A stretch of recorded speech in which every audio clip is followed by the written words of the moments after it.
Erumamunda tourist ബസും ഓട്ടോറിക്ഷയും തമ്മിൽ കൂട്ടിയിടിച്ച് ഒരാൾ മരിച്ചു. വരട്ടാൻ ബാബുവിന്റെ ഭാര്യ ഷൈനിയാണ് മരിച്ചത്.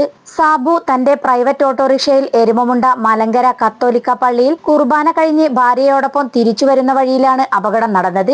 വീടിനടുത്തുള്ള ഹിൽ ടോപ്പ് ഓഡിറ്റോറിയത്തിന് സമീപത്ത് ഇന്ന് രാവിലെ 9:30 സംഭവം. ഹിൽ ടോപ്പ് ഓഡിറ്റോറിയത്തിന്റെ സമീപമുള്ള കൊടുംവളവ് കഴിഞ്ഞ് അകമ്പാടം നിലമ്പൂർ ഭാഗത്തേക്ക് വരികയായിരുന്ന ബസ് ഓട്ടോറിക്ഷയുടെ സൈഡ് ഭാഗത്തേക്ക് ഇടിക്കുകയായിരുന്നു. ഇടിയുടെ ആഘാതത്തിൽ ഓട്ടോറിക്ഷ നടുറോഡിൽ മറിഞ്ഞു. പെട്ടെന്ന് ചുങ്കത്തറ മർത്തോമ ആശുപത്രിയിൽ എത്തിച്ചപ്പോഴേക്കും മരണം സംഭവിക്കുകയായിരുന്നു. മൃതദേഹം നിലമ്പൂർ ഗവൺമെന്റ് ഹോസ്പിറ്റലിൽ മോർച്ചറിയിൽ. ഓട്ടോറിക്ഷയിൽ ബാബുവിനെ കൂടാതെ അയൽവാസിയായ ഒരു സ്ത്രീയും നിസ്സാര പരിക്കുകളോടെ സ്വകാര്യ ആശുപത്രിയിൽ ചികിത്സയിലാണ്. സാബുവിനും ഷൈനിക്കും ജെയ്സൺ എന്ന ഒരു മകനുണ്ട്. വിദേശത്ത് ജോലി ചെയ്യുന്നു.